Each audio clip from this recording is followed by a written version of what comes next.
m'ont fait Attends. pipi, Si, c'est bon. Oui. pipi dans la bouche et kiki dans les fesses. D'accord. Et aussi du saut en parachute. D'accord. Et aussi Ils t'ont pas fait des choses sur ton corps, la peau? si m'ont opéré sans dormir et aussi me mettre de la crème sur la peau. D'accord. Mhm. Du Parce coup, que si je découvre ce qu'est l'image, et je dois refaire cette image. Oui, et j'ai mal à la peau, voilà. J'ai des taches blanches sur la peau. tes grosses plaques blanches, là, c'est dû à quoi? C'est dû à tout ce qui me fait de mal. D'accord. Est-ce que tu veux expliquer ou non? Je veux expliquer. Vas-y. Et à la peau, il m'est cassé une fenêtre et mon jeu jeté sur un mur. D'accord. Donc ils t'ont jeté vraiment violemment. Vraiment violemment. Ok. Premier jury. D'accord. Et qu'est-ce qu'il y a eu d'autre? Et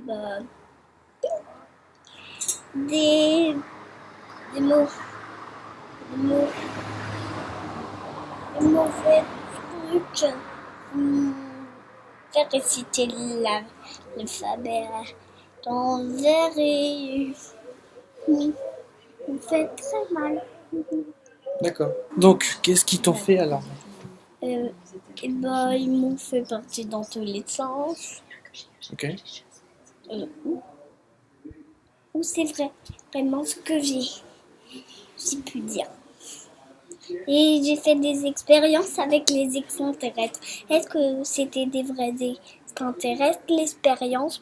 C'est des vrais extraterrestres. Vous pensiez que c'était des faux. Mais ce sont des vrais. Et du coup, est-ce que tu peux nous dire, Maurice, qui t'a fait ça? Oui. Vas-y. L'autre, mon père. D'accord. Et ils étaient tout seuls? Non, il n'était pas tout seul. D'accord. Donc c'était tout un ensemble de groupe en fait. Oui, c'était tout un ensemble. Est-ce que tu étais tout seul ou tu avais des autres enfants à côté de toi? Parfois, j'étais seule. Waouh! D'accord. Et d'autres moments, tu n'étais pas tout seul? Un autre moment, oui. J'étais pas tout seule. Je veux sauver les autres enfants et sauver l'amour. Qu'il faut croire en mon histoire. Bonjour les amis, j'espère que vous allez bien, c'est Force Pingouin, merci de regarder cette vidéo, merci à vous d'être fidèles sur Force Pingouin et d'être si nombreux à nous regarder. Aujourd'hui, petite vidéo très particulière, c'est la suite du documentaire qui est fait. On est sur une affaire très spéciale, sur également deux témoins en même temps, qui n'ont rien à voir bien sûr, et on va tout de suite avoir Séverine, donc merci Séverine d'avoir accepté cette invitation. Est-ce que tu peux nous parler de toi et puis après on va parler de l'affaire? Très bien, oui. Alors, je m'appelle Séverine, j'ai 41 ans. Je suis aujourd'hui la maman d'un petit garçon de 5 ans et demi. Et je viens vous présenter l'inacceptable de ce qu'une mère est obligée d'accepter aujourd'hui ou de vivre pour pouvoir mettre son enfant en sécurité. Voilà. D'accord. Et du coup, est-ce que tu peux parler de cette affaire de tout ça pour vraiment aller à l'essentiel? Qu'est-ce qu'il y a eu avec ton enfant? Comment t'as géré le truc? Voilà. Très bien, je vais essayer. Ouais. Non, mieux. À en octobre dernier, après s'être replié sur lui-même et avoir pris des tonnes de peluches pour aller dormir chaque soir alors qu'il ne le faisait jamais, et à se mettre à vomir jour après jour depuis déjà quelques jours, sans tableau médical particulier, sans avoir, je dirais, de fièvre ou un mal de ventre spécifique, en tout cas qui ne me témoignait pas lorsque je lui posais la question, m'a révélé en fait que j'avais des choses à comprendre et qui vomissait le pipi que papa lui avait fait dans sa bouche et celui de beaucoup d'autres monsieur. Et ça a été le début de ce qu'on appelle l'aurore dans l'aurore. Voilà. Oui. Euh, Le sur-aurore regroupé, un peu comme une organisation déjà faite. Tout à fait aussi. Mm. Sur des découvertes post-révélation et à travers les premiers dires d'Amoris, il était évident qu'il y avait quand même, je dirais, du viol collectif organisé, référencé aussi par une nomenclature qu'Amoris verbalisait, et puis sous des habitudes de rituels Mhm. qu'il témoignait aussi par le verbal, mais aussi par des gestuels. Et, voilà. D'accord. Et du coup, est-ce que, parce que là on parle de Maurice, mais est-ce que toi-même t'as eu ça? Il est difficile pour moi aujourd'hui d'en être totalement catégoriquement certaine. Ok. Amaury se rappelle à travers les différents traumatismes qui sont les siens et au réveil à chaque fois de certains souvenirs, avoir été lui-même dans l'obligation, en fait, au regard, je dirais, d'une certaine terreur qu'on avait sur lui, hein, sur une pression liée à la peur et à la terreur, quand on formalisait auprès de lui, d'être obligé de regarder les sévices qui étaient faites sur moi, à mon encontre, en étant droguée, comme il l'expliquait très bien, avec des injections par piqûre. Donc il a participé et était obligé d'être le spectateur des viols commis sur moi et d'autres tortures diverses, qui ont été les mêmes que les siennes, et qu'il se doit aujourd'hui d'aborder, d'affronter, en même temps que de me les expliquer. Ok. Et est-ce que tu peux nous dire quel groupe fait ça? Alors au départ, je dirais qu'il y a peut-être certainement une perversité et une vicissitude de l'homme liée au papa, hein, d'accord, au géniteur, qui divise en fait en 3 temps ces instants de torture et de viol. Et de sévices autres, qu'ils soient corporels, émotionnels, psychologiques, sur Amaury ou sur moi. En l'occurrence, il y a l'individuel, le papa tout seul avec l'enfant, où Maurice décrivait par des gestes de masturbation, ce que son papa lui demandait de faire à son kiki, d'avoir fait des choses en échange avec ses chiens, d'avoir fait caca sur Maurice et lui avoir demandé de manger ses propres excréments, et de le voir lui aussi manger les excréments de son fils, et je passe bien d'autres tortures que je ne peux pas expliquer là parce qu'il y en a bien trop et puis elles sont inentendables et indicibles. Il y a un second temps, un fameux temps où Maurice parle de l'armée, qui parle d'un lieu qui s'appelle le Mont Verdun, Ok. voilà, qui se trouve pas très loin du Beaujolais, près de Lyon, Oui. qui est une base militaire assez reconnue aujourd'hui, où il a subi diverses expériences, dont il en a aujourd'hui la séquelle la plus grave après le traumatisme, qui est le sien, et les divers traumatismes de phobie et les traumatismes physiques et émotionnels. C'est celle d'une maladie qui aujourd'hui l'handicape d'autant plus et le rend incapable d'avoir une vie normale. C'est évident que de toute façon, à travers ce vécu-là, on ne peut plus prétendre avoir une vie normale, ni même l'espérer pour son enfant. Mais Amaury est du coup aujourd'hui, et depuis l'âge de 2 ans et demi, diagnostiqué électrochimiosensible. Il est dans l'incapacité, de par une odeur, de par une lumière, de par des ondes, de supporter une quelconque matière sur la peau. Donc Amaury passe son temps dénudé lorsqu'il fait froid et qu'à la maison on se blottit sous des couvertures ou qu'on met un pull et qu'on lui met le chauffage, et ben Maurice lui doit juste se contenter de son caleçon. D'accord. Sa souffrance est telle que sa peau en fait amplifie des brûlures internes et des notions électriques très violentes. Et aujourd'hui on sait que cette maladie a été totalement induite par rapport aux tortures diverses qui ont été les siennes, faites sur lui, notamment par des machines de radiation au Mont Verdun, par des procédés aussi d'essais de vaccination sur lui, mais aussi et surtout des électrochocs extrêmement violents, et il a été aussi la victime de nombreuses agressions par taser, jusque des tasers mis à proximité de la langue. Donc quand on connaît aujourd'hui la potentialité de ces appareils d'avoir un voltage extrêmement puissant. Mhm. On s'imagine bien que si l'armée est dotée de ce genre de matériel, il est certainement encore plus puissant. Et ce que ça a pu faire au détriment d'un système nerveux, d'un système corporel, organique chez un enfant de cet âge-là. Oui, et puis en plus, on dit souvent que l'armée a des moyens plus avancés au niveau technologie. Donc là, faire des coups de taser, là en plus le taser vient de se révéler au public, Tout à fait. c'est quand même extravagant, c'est horrible. Et en plus de ça, c'est qu'un début, d'après ce que c'est en fait. J'ignore quand a commencé ce genre de pratique au sein de l'armée ou au sein de certains groupes, parce qu'il y a aussi une notion de rituel. Il y a des notions d'argent mis sur des tables, d'hommes qui prennent de la drogue ou qui la distribuent ou qui la donnent dans ces moments-là. Il y a de l'hypnose, énormément d'hypnose, des systèmes de lavage de cerveau qui sont orchestrés sur les victimes pour qu'elles oublient. Maurice a cette capacité dans ses retours traumatiques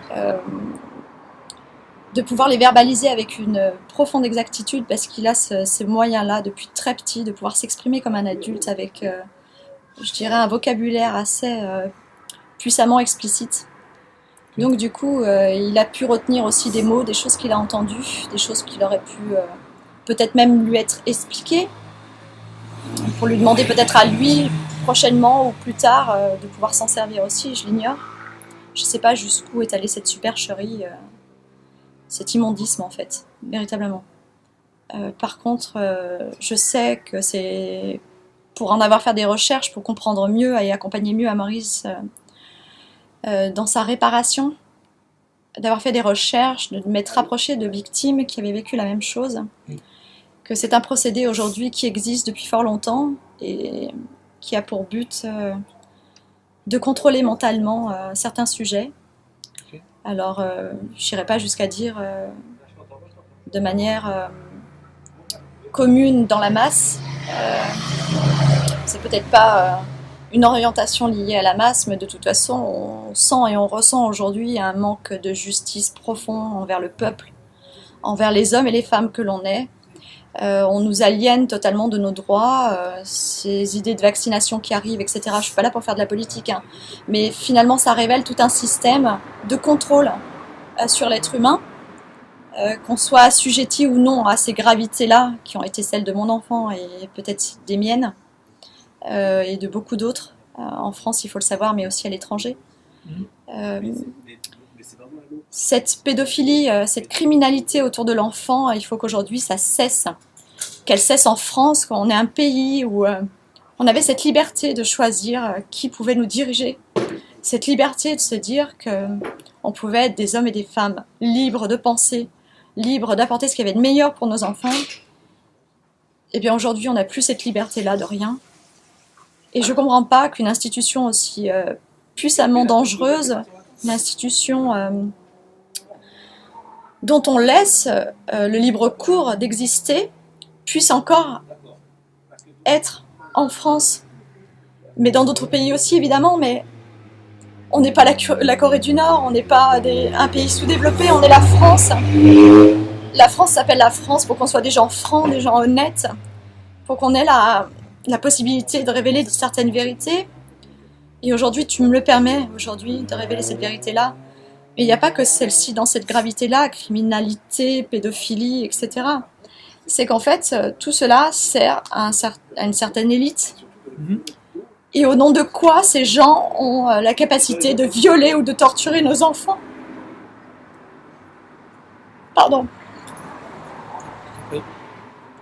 Et La seule motivation de la Maurice aujourd'hui, c'est qu'on sauve l'amour et qu'on sauve les autres enfants. c'est très important. Et il le faut, c'est impératif. Et c'est pas c'est pas un cas isolé ce que Séverine nous raconte. Il y a plein de gens qui sont encore comme ça. Et c'est vraiment, il faut que la justice soit faite. Il faut persévérer dans le combat. Et c'est très important ça. Puis je voudrais souligner que je m'excuse auprès des gens qui nous regardent d'avoir cette émotion-là, mais qui est celle d'une mère, d'une femme.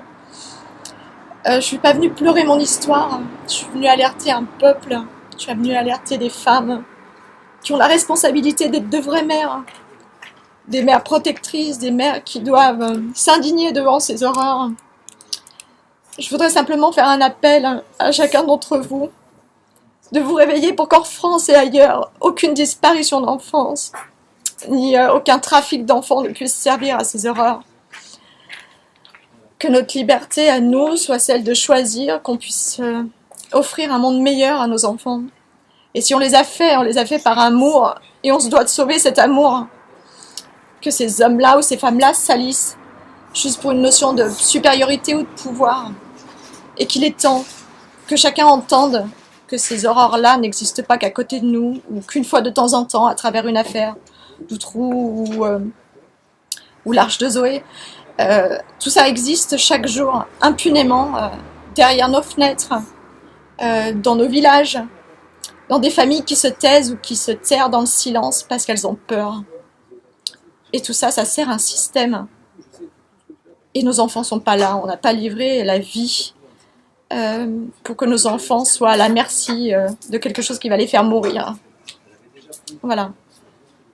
Et j'en appelle à vos cœurs de se réveiller et de refuser aujourd'hui que nos enfants vivent ça et que nous, en tant que parents, en tant que futurs grands-parents, ou vous en tant que grands-parents, vous ne puissiez pas accepter d'être venus sur Terre pour que nos enfants meurent de violences sexuelles. Voilà.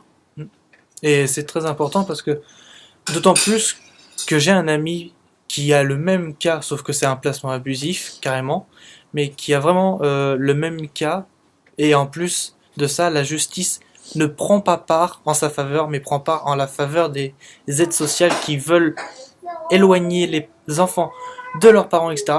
Donc c'est Pour vraiment... les remettre aux parents incestueux. Et voilà, pour les remettre aux parents, voire des réseaux. Parce que tu sais, on y vient, Nicolas, quand tu me demandes quelle est cette histoire, quelle est notre histoire avec Amaury, et celle de beaucoup d'autres, hein, d'autres mères, d'autres enfants, c'est de dire que jusqu'alors, on a fait face, je dirais, à des services sociaux qui ont démontré une seule et unique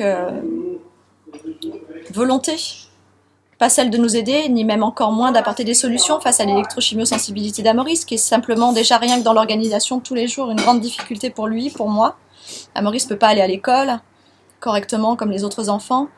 Parfois, il arrive à prendre sur lui pour pouvoir s'habiller 2 heures uniquement dans la journée, ce qui va lui permettre de pouvoir avoir une sortie, qu'elle soit éducative ou à travers le plaisir. On réorganise complètement, moi personnellement, mais Amaury aussi, parce qu'on n'en a pas le choix, mais on réorganise totalement notre vie quotidienne autour de cette souffrance et de cette maladie induite, et je aussi signalise bien le fait que ce soit induit de tout ce qu'on lui a fait subir. Et dans cette réorganisation, Amaury n'a pas le droit à une vie comme les autres. Mais de quel droit ? De quel droit on parle en fait ? Comment on peut parler de droit des hommes et qu'on soit tous égaux en droit si nos propres enfants n'ont aucun droit face à leur propre souffrance et face à ce qu'on leur demande de subir? Comment peut-on parler de droit? Je suis désolée. Vas-y. C'est normal. normal. Et d'ailleurs, c'est totalement incohérent. En plus d'être dans un pays des droits de l'homme, vous vous rendez compte un peu de la gravité? C'est extrêmement grave ce qui arrive aujourd'hui. Je le révèle d'ailleurs à travers ce documentaire, excusez-moi, mais c'est pas anodin. Il faut en prendre la conscience. C'est pas anodin ce qu'il racontait là. C'est malheureusement, on pourrait dire ça, mais c'est quasiment courant. C'est un problème. Et je viens vraiment expliquer dans ce commentaire, dans ce documentaire, et appuyer vraiment dans le sens où il faut que les gens se réveillent. Et plus que les gens vont se réveiller, plus que la justice va paniquer et va fléchir. Et vous aurez votre gain de droit et vous aurez tout ce qui vous appartient de droit, de facilité et tout ce que vous aurez à faire. Voilà. Ouais, vas-y. Excuse-moi. Il n'y a pas de problème, écoute, c'est normal. Et donc du coup, juste avant, je vais revenir Bien sur... sûr. Je vais revenir à ce que tu as dit parce que c'est vraiment marrant. tout ce que tu m'as raconté pour le contrôle psychique, les drogues et tout, ça me rappelle une organisation qui s'appelle Daesh en fait, et qui a le même procédé en fait. On drogue, on hypnose les gars, ils ont des programmes et puis ils ont juste à passer à l'acte en fait. Et voilà. Et en fait, c'est pas Daesh là, c'est l'armée qu'on parle. C'est un vrai problème. C'est un problème d'autant plus affiché dans l'actualité hein, parce que il y a plusieurs généraux qui ont démissionné, pas que à cause de ça, mais aussi d'autres choses également. Donc un véritable problème dans le pays. Quand tu parles de Daesh et puis d'une notion de programmation, il y a tellement toute une industrie derrière ça. Enfin, on le comprend après explication, après l'évaluation des traumatismes, après l'accompagnement de ce que l'enfant a révélé. Il y a quand même toute une institution derrière. Il y a des films de pornographie infantile qui ont été faits. Maurice a participé à ce genre de films. Il y a aussi tout un réseau de drogue. C'est plus un isolement unique, une confrérie, un regroupement, un papa chez lui. Là, on a une institution. Et la France autorise ça, ou alors elle mène tout ça de front. Et c'est là où c'est encore plus grave. Parce que où se cache la vérité? Elle est où, cette vérité-là? Quand nous, on vit cette vérité dans l'expérience, dans la violence physique de l'enfant, dans ce qu'il vit et dans ce qu'on est obligé d'accompagner, on se demande, quand on est sûr de cette vérité-là, parce qu'elle est vérifiée, parce qu'il y a des expertises médicales, et puis parce que mon enfant n'a jamais menti, même pour prendre un bonbon, il n'a jamais filouté un seul instant. Et en lui, je crois, et en cette vérité-là qui m'exprime, il ne l'a pas entendu ailleurs, ni de moi-même, ni de mon entourage. Donc il l'exprime dans sa propre vérité, avec des mots justes, avec des circonstances cohérentes. Donc on se dit, mais jusqu'où va la vérité de cet enfant? Parce qu'elle est là uniquement pour lui, mais pour d'autres enfants, parce qu'il dit bien qu'il n'a pas été tout seul parfois. Non. Mais alors, cette institution-là, est-elle uniquement organisée autour de chez nous, ou elle est vraiment française? Voire mondial aussi. Voilà, exactement. Exact. Tout à fait. Et d'ailleurs, à propos de ce sujet, pour faire annexe, j'ai publié sur mon site annexe roundupalphafrance.wordpress.com des affaires, notamment l'affaire Dutroux, qui est l'affaire aussi Arche de Zoé, et je prépare aussi également l'affaire Grégory qui est en train de se passer actuellement. Je révèle tout ça pourquoi? Pour que les gens aient conscience de la gravité de la chose, parce que certes, quand ça vous arrive pas, et ben vous dites ok, ça va pas m'arriver. Il y a rien qui est. Mais le jour où ça vous arrive, déjà vous y attendez pas du tout, et de deux, c'est un mal-être énorme avec du harcèlement, des suivis, des pressions, tout ce que vous voulez, qu'il faut tenir psychologiquement. Et ça, c'est un fait. Et du coup. Et au-delà de la psychologie, Nicolas, je me permets, oui. c'est que on a toute une France contre nous. Oui. À ce moment-là, on a toute une France contre nous. C'est-à-dire que à Maurice, lorsqu'il a révélé, il a cru qu'enfin son enfer allait être terminé. Qu'enfin, en parlant, il allait être libéré, mis en sécurité, et que la justice allait être faite, et que ces méchants ne recommenceraient pas. Cependant, depuis déjà 9 mois, on a eu une justice de pression, une justice de stress, qui n'a jamais été une justice d'accompagnement, qui a été une justice presque de rébellion envers la femme protectrice que j'étais et la mère protectrice que j'étais. Où là aussi j'ai subi quasiment visiblement la même chose que 90% de ces affaires, où ces mères ont souvent été décrites elles-mêmes comme étant la problématique de fond, alors qu'elles ne l'étaient point, pour lesquelles on n'avait qu'une envie, c'était de les séparer de leurs enfants et de les remettre entre les mains de ces pères incestueux ou de cette organisation incestueuse pour leur permettre de continuer à avoir la main mise sur ces enfants. On a même été jusqu'à me faire une analyse psychiatrique auprès d'un expert nommé par la Cour au cours de l'enquête, qui est allé, je dirais, propager et inscrire, donc signer de sa propre main, de sa propre conscience d'homme, au-delà d'être un psychiatre ou médecin, d'aller dire et délivrer des propos que j'aurais dit et que je n'avais jamais dit. D'aller jusqu'à assigner de moi que j'étais quelqu'un de probablement extrêmement dangereux, de prête au passage à l'acte et suicidaire, et que j'étais un danger pour moi-même et pour mon fils, alors que trentaine d'attestations avaient été faites avant même qu'on découvre, je dirais, ce résultat d'expertise psychiatrique. Avaient été faites par mon entourage, de gens qui me connaissaient depuis 40 ans, ou d'autres d'un peu moins, de 8 ans, de 6 ans. Et ces 30 attestations disaient exactement la même chose de moi, pour les avoir lues qu'en dernier recours.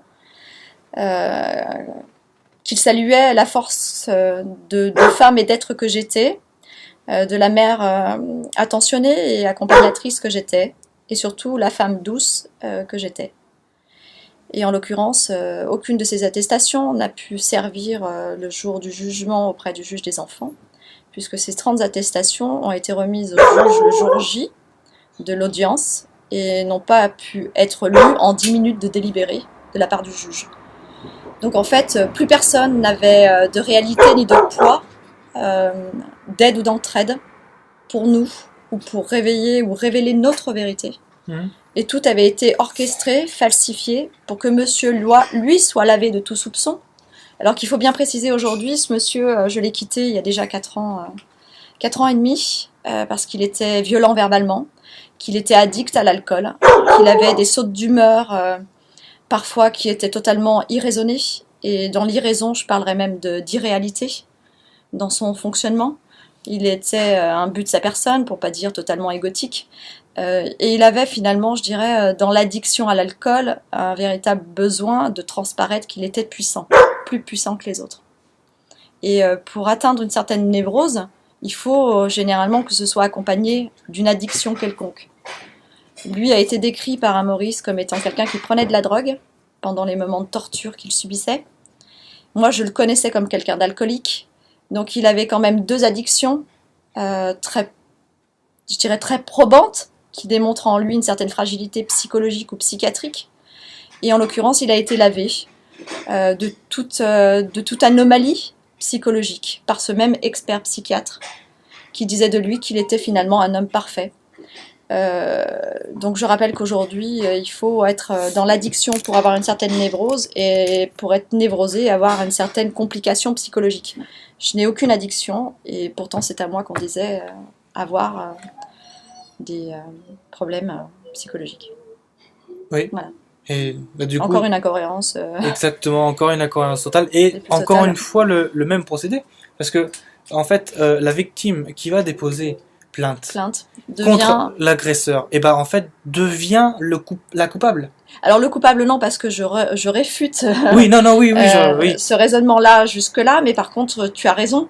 Ce n'est plus, je dirais, le procès d'une protection pour l'enfant qui est en train de se dérouler. C'est même plus le procès d'une personne que l'on a accusée, avec des dires totalement vérifiés, d'un enfant qui a été entendu, qui a lui-même livré pleinement, je dirais, sa vérité, et qui le livre à travers tous les traumatismes qui sont les siens, la maladie, la souffrance physique, et puis tout ce qu'il a révélé à travers ses phobies et ses peurs de l'autre, à travers les peurs de révéler pleinement, parce que son père lui aurait dit que de toute façon il agirait, si toutefois il parlait, et en l'occurrence certaines menaces aussi vis-à-vis de moi.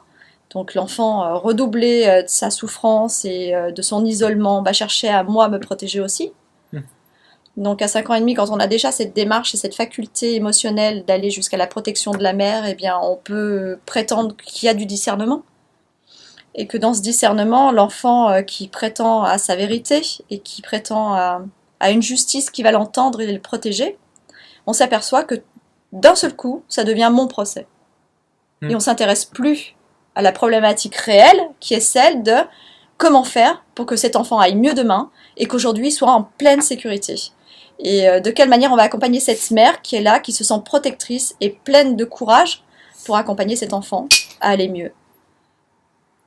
Et là, on se retrouve face, effectivement, à un mur d'incompréhension, mais qui est le mur d'un tissage bien ficelé, d'une justice française qui va jusqu'à une corruption réelle. Bon, aujourd'hui, je parle de corruption parce que au bout de 9 mois, en ayant relevé toutes les incohérences de l'affaire et les incohérences encore dites il y a 1 mois par la gendarmerie qui me dit « Mais vous vous rendez compte, cette affaire est tellement compliquée, tellement difficile qu'elle est loin d'être classée ». Et j'ai appris il y a 2 semaines par le procureur de la région de Villefranche que l'affaire était classée. Donc on est dans une incohérence totale du début jusqu'à la fin et on reste, nous, des victimes non entendues, non cru, c'est ça le pire, hein, c'est non entendu mais non cru, et laissé pour compte. Voilà. Donc j'ai rendez-vous à mon avis en septembre devant de nouveau le juge des enfants, Oui. qui prendra certainement la décision ou de placer Amaury dans un foyer, puisque c'est l'épée Damoclès qu'elle avait mis au-dessus de ma tête, en me disant que si je ne faisais pas tout ce qu'elle me demandait de faire, Amaury serait placé dans un foyer sans que je repasse par la case de son propre bureau, sans que j'ai un mot à dire sur mon propre enfant et sur ma manière de l'élever et de l'éduquer et de l'accompagner. Et visiblement, la seule chose qu'ils avaient à me reprocher, c'était d'être trop fusionnelle avec mon enfant. Et on rappelle quand même que en ces instants d'observation, qui ont été celles du juge qui ne me connaît pas, qui ne m'a jamais rencontrée, qui a écouté certainement, je dirais, les services sociaux qui nous ont rencontrés ensemble que 30 minutes, qui, lors de leur déplacement chez nous, à notre domicile, ont vu Amaury vouloir... Il était dans un cheminement depuis 15 jours, entre la gendarmerie, les médecins experts, l'expertise psychiatrique, où tout le monde lui demandait de révéler ce qu'il avait à révéler. Donc lui, il a pensé que ces deux personnes-là étaient elles aussi là pour l'aider, qu'elle rentrait dans ce processus de justice et qu'il avait besoin de leur dire ce qu'il avait vécu. Et quand elles sont arrivées chez moi, Amaury venait de me faire une révélation, encore un souvenir difficile de ce qu'il avait vécu avec son père.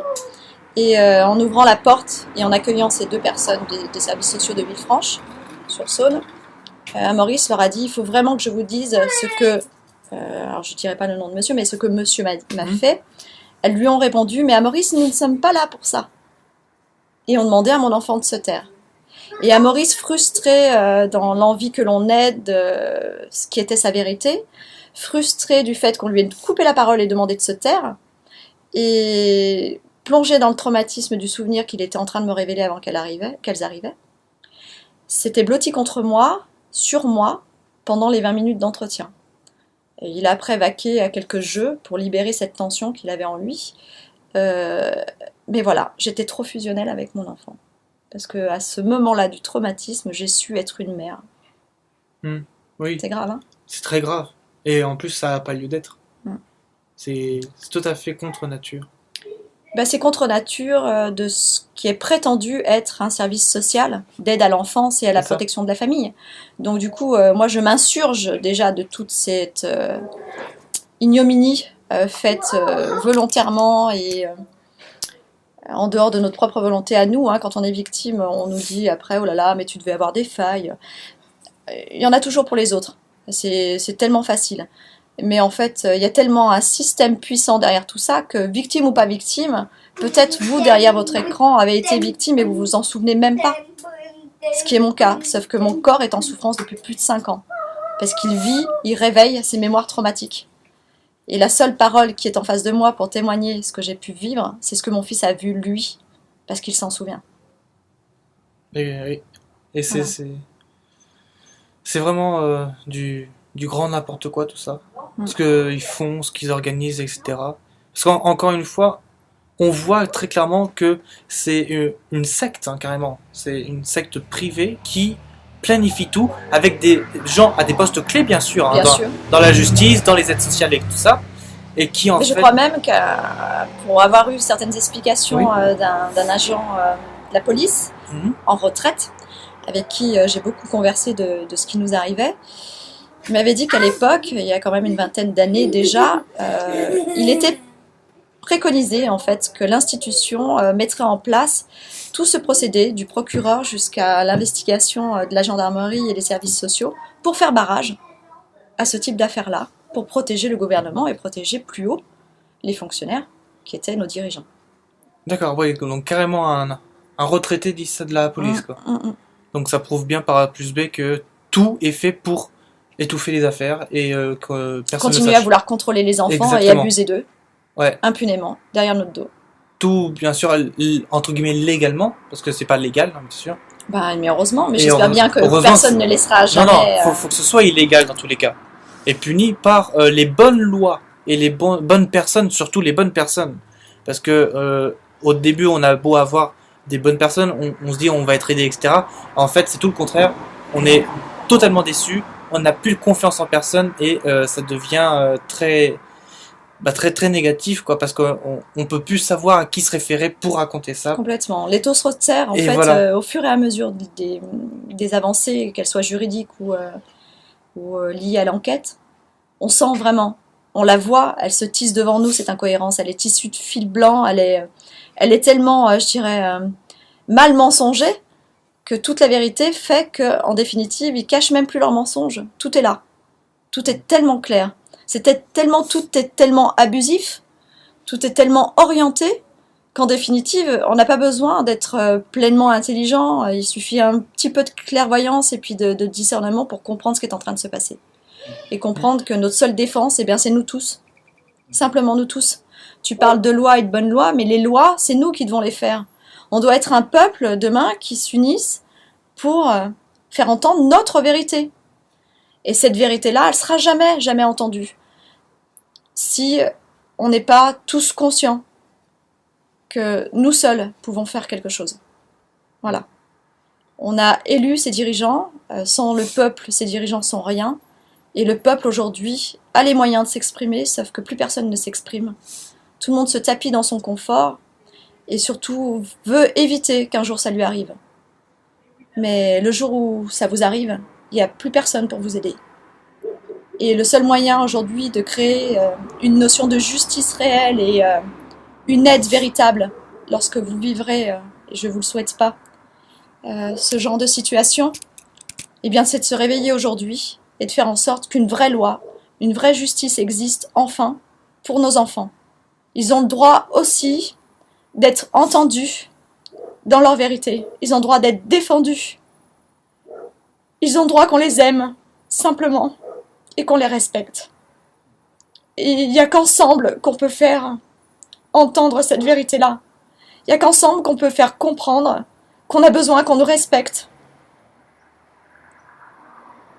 Je pense que quand on parle d'une vraie loi, finalement, la vraie loi, c'est une loi contre les juges corrompus, parce que c'est vraiment ce qu'il faut mettre en place aujourd'hui comme loi. C'est qu'aujourd'hui les juges ils trônent vraiment comme des rois dans ce pays, plus haut que les dirigeants politiques, et au final, tout est fait non seulement au nom du peuple, mais il faudrait quand même qu'il y ait vraiment une loi contre tous ces juges qui n'appliquent pas la loi, parce que la loi est là pour défendre les enfants. Les lois sont là pour défendre les citoyens. Mais il n'y a aucun juge pour mettre en application ces lois. Exactement. Ça, il faut le dire. Et c'est très important le fait que des juges, des avocats, même des personnes qui sont censées représenter la justice dans la droiture sont impliqués dedans. C'est pourquoi il est extrêmement difficile de trouver un très bon avocat dans ces affaires-là, un très bon juge. Ça se compte sur les doigts d'une main, un très bon juge. Aujourd'hui, il en existe un, c'est un Chilien, il parle espagnol. Il est reconnu international, mais par contre, il a des menaces de mort tous les jours. Voilà, et c'est intolérable. Dans un pays où la France est un pays des droits de l'homme. Enfin, soi-disant, bien sûr. C'est intolérable. Vous avez le moyen de faire ça par votre concentration, par votre manifestation massive de l'intérêt d'aller contre le gouvernement et d'aller pour nos enfants. Et d'aller pour les enfants, carrément. Et c'est à vous que le pouvoir revient. Vous faites les constitutions, vous faites les lois. Ce sont juste des représentants. Ce ne sont pas des gouvernements. Voilà, c'est à vous que le pouvoir, vous l'avez. Donc, oubliez pas, c'est vous qui êtes les meilleurs à choisir et à juger. Et c'est grâce à vous que des gens comme Séverine ou des autres mamans pourront avoir un gain de cause réel avec de la grosse valeur, et il n'y a pas mieux que ça pour la justice. Voilà. Et puis je veux rajouter que finalement, ce qui est important, c'est que finalement, il faut aussi soutenir ces mamans qui dénoncent. Et elles sont pleines de courage, pleines d'initiatives. Et j'aime en tout cas ces petits mugs, entre autres, que tu peux montrer avec le petit dessin. Je peux aller chercher le petit t-shirt. Voilà, le mug qui est là. Et de pouvoir donc expliquer que on est capable, en tout cas, d'alimenter des associations comme la Croix-Rouge. Et finalement, quand on alimente ça, c'est une façon d'alimenter le diable, parce que finalement, c'est des gens qui ne défendent pas la cause, en tout cas les bonnes causes. C'est une façon, c'est une arme qui se retourne contre nous en allant vers des associations comme ça. Par contre, quand on va vers une association comme ces mamans qui ont mis en place donc, cette structure, et bien là, on alimente vraiment une cause qui est extrêmement juste et qui nous protège, en tout cas. Voilà, donc ça c'est important. Merci. Voilà. Merci. Voilà. Et c'est très important de souligner qu'il y a une association, les enfants de la Terre, aux enfants de la Terre. Et alors, il y a un mug, mais il y a aussi des t-shirts, tout plein d'accessoires qui sont disponibles pour aider à financer. Voilà, aider à se financer et représenter l'association. Parce que ce qu'il faut savoir quand même dans ces affaires-là, c'est qu'on nous enfonce financièrement autant que psychologiquement parlant. Aujourd'hui, il faut 3 avocats pour être soutenu. Il faut un avocat de l'enfant, il faut un avocat personnel et souvent un deuxième avocat parce que le premier avocat abandonne. Donc du coup, ce sont des frais qui montent à des sommes aujourd'hui qui ne sont pas convenables à la survie financière d'un couple ou même d'une maman seule. Il faut entendre aussi que lorsqu'une affaire est classée, ce qui est le cas aujourd'hui, on va me redemander de l'argent et un chèque de caution pour pouvoir remettre en œuvre la réouverture d'une enquête.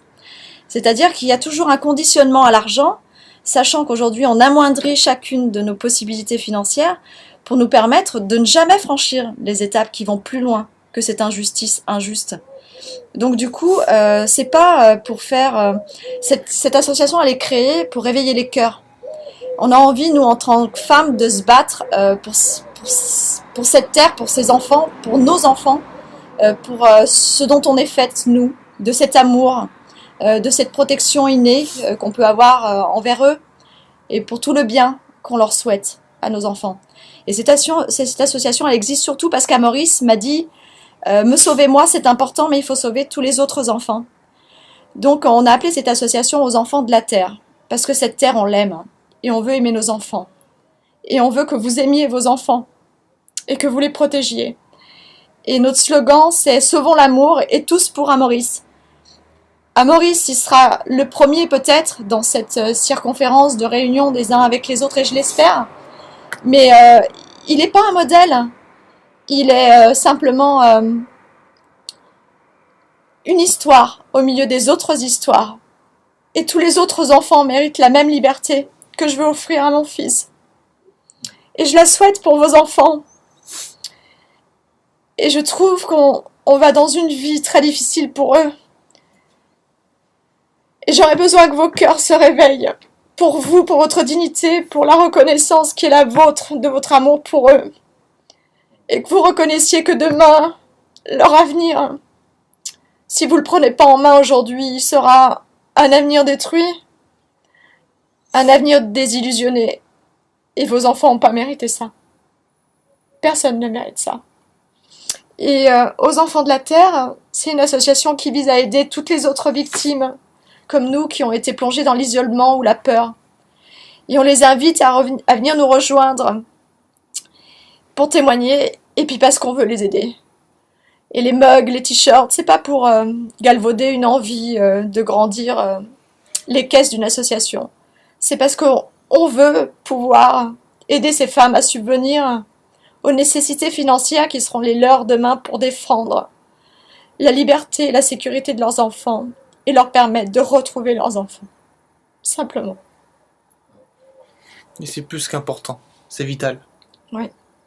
Et il faut vraiment que les enfants soient protégés aujourd'hui. C'est plus... Protéger les enfants, c'est protéger la nation. C'est ça.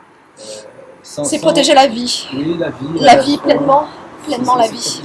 C'est protéger en tout cas l'espèce humaine, parce que une espèce, elle disparaît quand elle ne se renouvelle pas. Et quand une espèce est menacée, en tout cas dans sa progéniture, forcément demain sera impactée. Et donc on a besoin de l'entendre, besoin de le comprendre, et on revient donc à cette métaphore vraiment qui est la grenouille avec le scorpion, quand il lui demande de traverser, de monter sur son dos, et elle lui dit mais non, si tu montes sur mon dos, tu vas me piquer. Et il lui dit mais si je te pique, je vais mourir parce que je ne sais pas nager. Et il se trouve que ces scorpions représentent nos politiques, représentent nos dirigeants, industriels, militaires, et qu'au final, ce sont ces mêmes personnes qui au plein milieu de l'étang nous piquent et on se noie. Il faut être conscient qu'on ne peut pas porter ces gens-là, on ne peut pas avoir ces gens comme représentants, parce que si nous les avons comme représentants, nous allons couler.